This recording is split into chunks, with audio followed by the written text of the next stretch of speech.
सकता है। उपाय क्या है? अपने वजन के बराबर वजन का कच्चा कोयला जल प्रवाह करें। अगर बुध 12 में हो तो नीच का होता है, और पक्का घर राहु का होता है तो बुध बहन बेटी का कारक है, इसलिए बहन या बेटी को अपनी कमाई का कुछ हिस्सा दे। ऐसा करने से राहु गलत खर्च करवाना बंद कर देता है।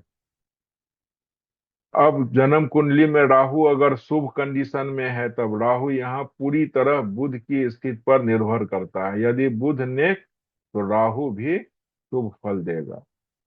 जातक का खर्च बहुत बड़ा होता है, लेकिन वह पैसा बहनों बेटियों और परिवारों के नेक कामों में खर्च होता है। यदि मंगल साथ हो तो जातक राजशाही जीवन जीता है। जातक का ससुराल पक्ष धनी होता है और वहां से जातक को हमेशा सुख या सहयोग प्राप्त होता है। यदि शुक्र खाना नंबर 10 या 11 में हो तो कन्या संतान की अधिकता और धन दौलत की निरंतर आवक बनी रहती है। ये शुभ है राहु तब। अगर अशुभ है कुंडली में तब काल्पनिक दुनिया, शेख चिल्ली, व्यक्ति मतलब दिखावे का, जो कुछ है वो दिखावे का। जातक ख्याली पुलाव पकाने वाला हो सकता है। वह सोचता कुछ है लेकिन प्रकृति को कुछ और ही मंजूर होता है। मानसिक तनाव और आत्महत्या। मंदी हालत में राहु और कारण बदनामी, दलदल और मानसिक अवसाद के कारण आत्महत्या तक की विचार आ सकता है। और निद्रा और कठिन परिश्रम। जातक दिन भर गधे की तरह बोझ ढोता है लेकिन रात को भी उसे सुकून की नींद नसीब नहीं होती है। यदि शनि कुंडली में मंदा हो तो जातक हठ पूर्वक संन्यास या साधना की कोशिश करे तो जिस अंग से वह प्रयास करेगा वही अंग खराब हो जाएगा। पहचान क्या है राहु खराब का? तो जातक को अक्सर अस्थमा या सांस की परेशानी रहती है। उसे रातों की नींद नहीं आती है। कोर्ट कचहरी का चक्कर लगेगा, अस्पताल का चक्कर लगेगा। घर की छत पर कबाड़ और फालतू सामान पड़ा रहना। घर में ऐसी धार्मिक पुस्तकें होंगी जो लंबे समय से किसी ने पढ़ा नहीं होगा। तो ये सब पहचान है। सावधानियां, छत की सफाई रेगुलर करें। जहां आप सोते हैं वहां का वातावरण शुद्ध रखें। राहु 12 वाले के लिए रसोई घर में बैठकर भोजन करना सुरक्षा कवच का काम करता है। रिमेडी क्या है? तो रसोई में भोजन, राहु के जहर से बचने के लिए यहाँ जहाँ रोटी पकती हो वहीं बैठकर खाना खाएं। इससे राहु मंदा, धुआं शांत रहता। मतलब रोटी पक रहा है और खाते रहिए, ऐसा नहीं जो गैस चूल्हा ऑफ कर दिए और तब खा रहे हैं।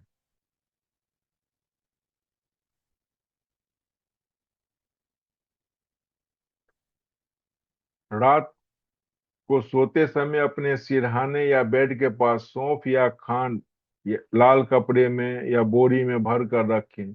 यह राहु के बुरे सपनों और दिमागी धुएं को शांत करता है।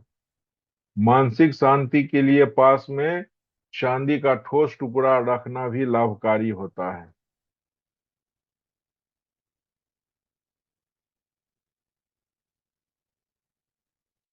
तो राहु 12 वाले के ऊपर में तंत्र मंत्र ये सब जल्दी काम कर जाता है, तो जातक इसके प्रभाव में जल्दी आ जाता है।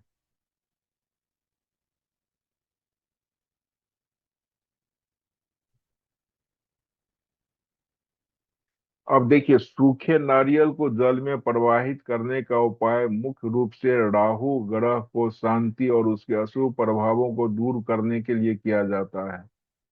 सूखा नारियल बिना पानी वाला या जटा वाला राहु का कारक माना जाता है। यह उपाय आमतौर पर शनिवार या बुधवार को किया जाता है। एक सूखा नारियल जटा वाला ले, उसे अपने सिर के ऊपर से 7 या 9 बार एंटी क्लॉकवाइज घुमाकर बहते जल में प्रवाहित करें। प्रवाहित करते समय राहु का मंत्र पढ़ें या प्रार्थना करते हुए पढ़ें। देखिए, ये जो नारियल है ये पूजा पाठ और कलश स्थापना में यूज होता है।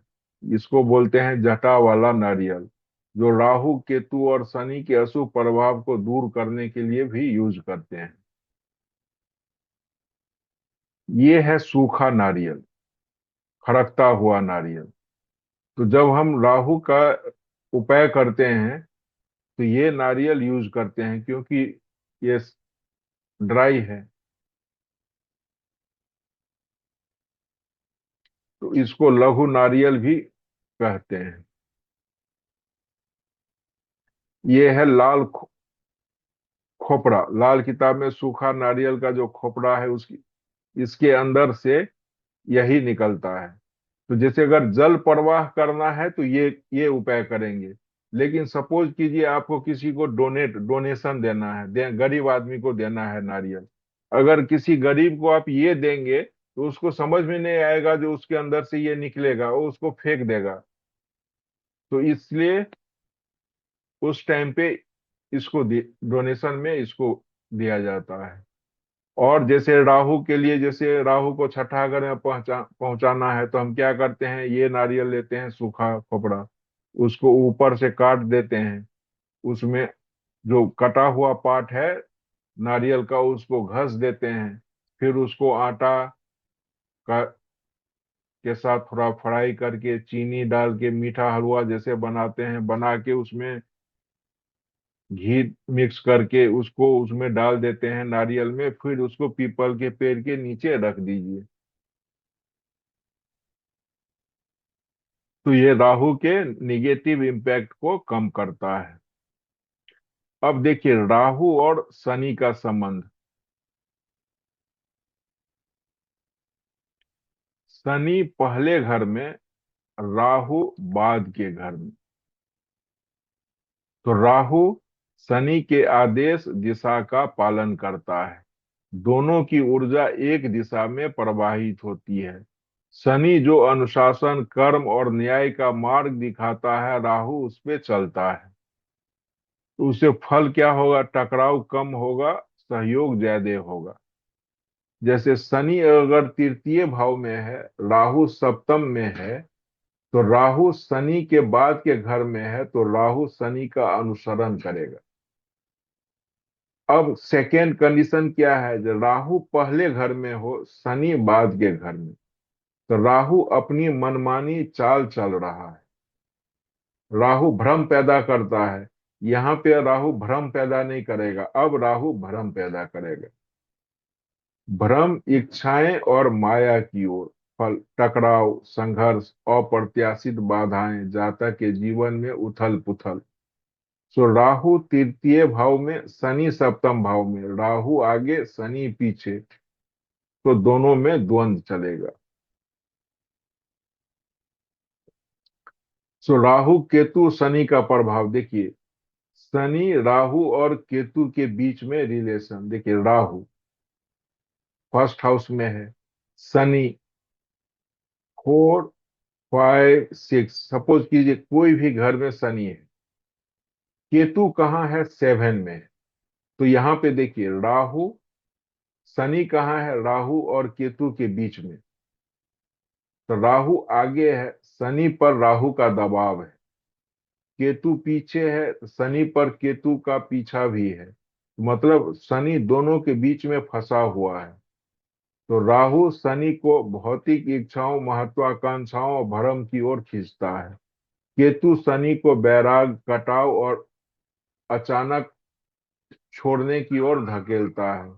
फल जातक के जीवन में भारी द्वंद्व, न पूरी तरह से संसारिक बन पाता, न पूरी तरह से त्यागी। मतलब इस दोनों के बीच में शनि झूला झूलते रहता है। दूसरा केस क्या बनेगा, शनि हो खाना नंबर 1 में, राहु हो 4 में, केतु 10 में। क्योंकि राहु और केतु तो हमेशा 180 डिग्री पे है। यहाँ पे फर्स्ट में था तो 7th में है, तो अब शनि आ गया बीच में, तो बीच में कहीं भी रहेगा। दो इसलिए नहीं कंसीडर किए, जो कहीं भी रहे, 2, 3, 4, 5, 6, तो बीच में ही रहेगा। अब यहाँ पे ये कंडीशन है, तो देखिए शनि आगे है, राहु शनि के पीछे चल रहा है, तो यानी राहु शनि का अनुसरण कर रहा है। केतु सबसे पीछे है तो शनि से और भी दूर। तो शनि पर राहु, केतु का सीधा दबाव कम हो जाता है। शनि अपनी स्वाभाविक गति और नीति से कार्य कर सकता है। फल अपेक्षाकृत बेहतर, शनि के भाव कारकत्व में व्यवस्था बनी रहती है, तो मतलब शनि यहाँ अच्छा फल देगा। तीसरा कंडीशन है जब राहु 1 हो, केतु 7। अब शनि